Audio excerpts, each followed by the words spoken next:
Have I got a treat for you guys today?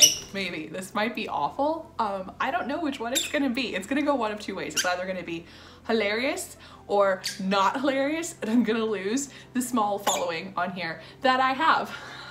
So buckle up. Okay.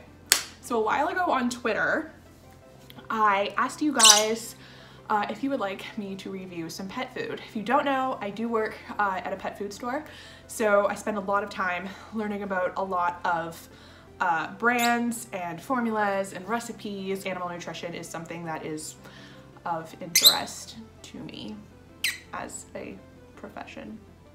It's Easter. You know, it's been a stressful week, and I thought this would be a good time for me to unwind and, you know, vent about some pet food companies.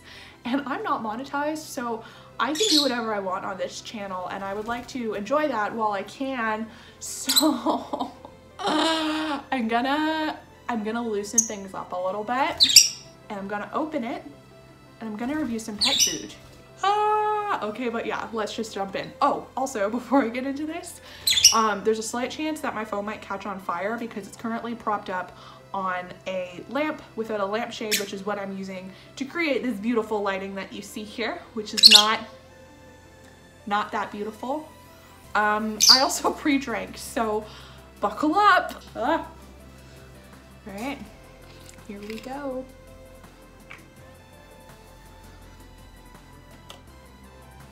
Okay, let's talk about Royal Canin. I feel like I've been waiting my whole life to bash Royal Canin. Okay, so possibly the only company that I dislike more than Purina, which is really saying something because I'm really not a fan. Royal Canin, whatever that word is, it's irrelevant because it's all trash. Trash.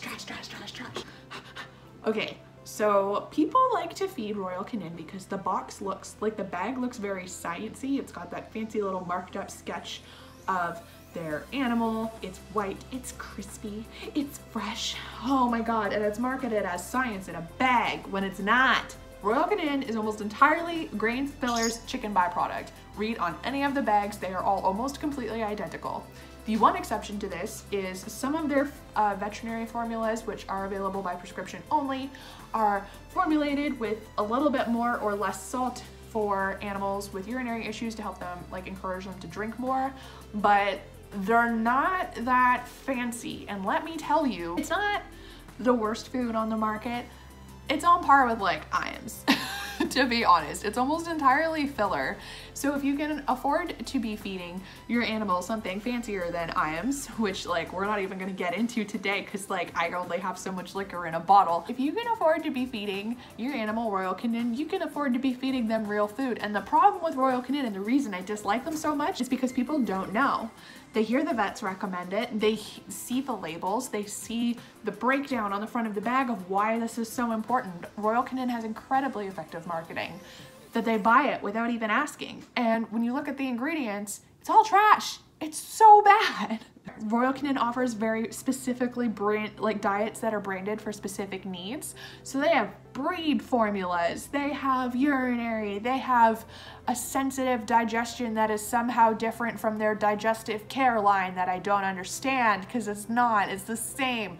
They have all of these individualized bags of food that are designed and branded to cater to your animal's specific needs. So if you have an animal with health issues, or you have an animal whose symptoms you are trying to treat with nutrition, when you feed them this bag, you're trusting that what you're feeding them is healthy and going to help with this problem, when in the reality is that it's probably not gonna help, and if anything, it might exacerbate it. I've had so many people come into work saying their dog has a chicken allergy and can only eat Royal Canin. Royal Canin is almost entirely chicken. That's like the only meat in there for the most part.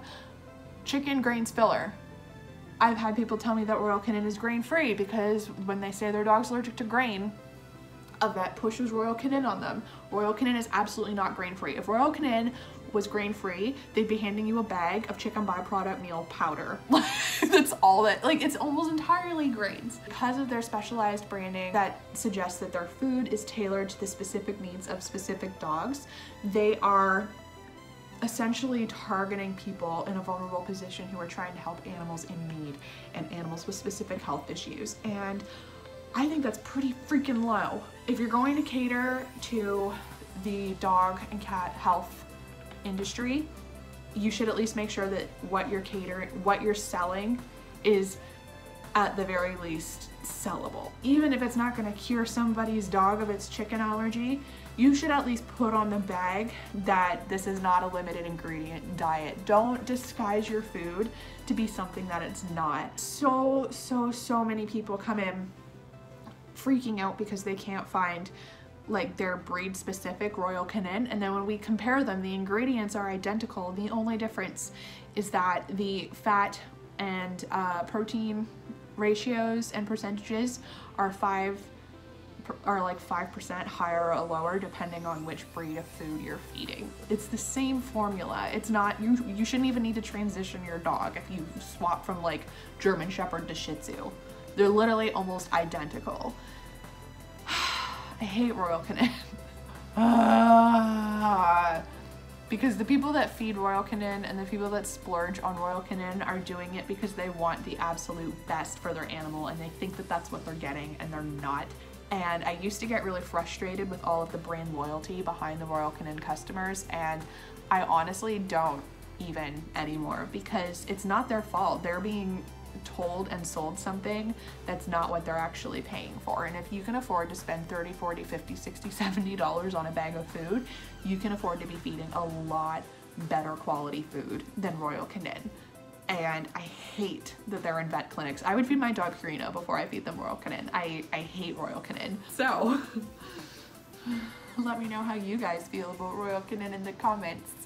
I hope that this video just doesn't get any comments, because I feel like it's either gonna get none or I'm gonna get like flack for it, for either A, doing it while not sober, or B, just ripping on things. I don't know. I'm insecure, guys. It's fine. I just want all the animals to eat good food and be happy. Right, well, let's pause this here because I'm at 47 minutes of video. Jesus Christ. I'd say when you're trying to pick food for your pet, it's really easy and like overwhelming to kind of fall into a whole rabbit hole of nonsense. There's a lot of brands on the market. There's a lot of tomfoolery. But like there is though. So when you are doing your research,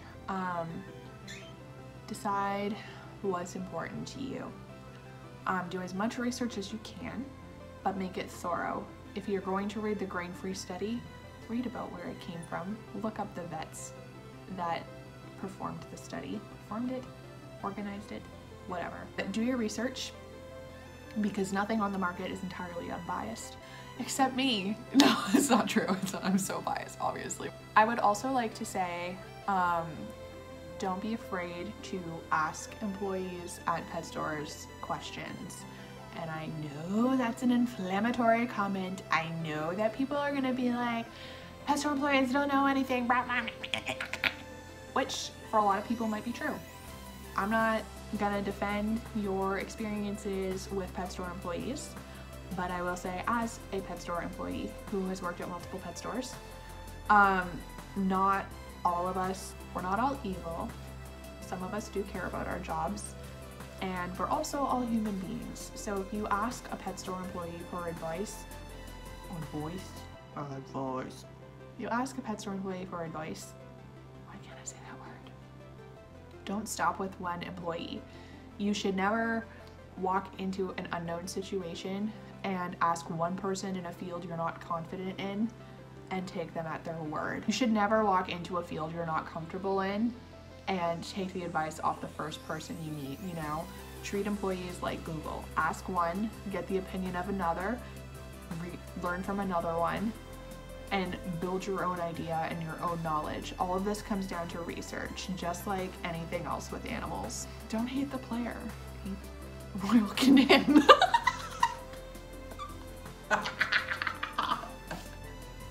Should we go look at my fish? Let's go look at my fish. It's been a while. Let's go look at some fish. Oh, there they are. Let's just go this way. Oh no. There we go. There they are. It's still open top, guys. I went to get netting and they didn't have any. So I've been using like a piece of the netting that I have for my aviary. I've been using a spare piece of that and covering it in the daytime with the light under it, obviously, so it can still get through, just to stop anybody from jumping. And it seems to be doing the trick. It's just like real ugly. Oh well. All right. There's a little baby Cusco who's not sleeping. Hi. Oh, sorry. Hi, buddy. Can you go to bed? You're supposed to be asleep. I know. I'm gonna turn off these lights. Yeah, you regurgitate. That's nice. I'm gonna turn off these lights and you're gonna go to bed. All right. Night-night. And to you, I am also going to say night-night. If you enjoyed this video, thank you. Because it was just me ranting. I feel like I had a lot to get off my chest, so thank you for watching this therapy session. I have no idea how long it actually is. This is gonna be a real bitch to edit. Yeah, thank you for watching. Please subscribe. I promise never to do this ever again. And if I do, it'll be more put together with less wine. Okay. Have a good night. Bye. Also, don't feed Royal Canin. Okay, bye.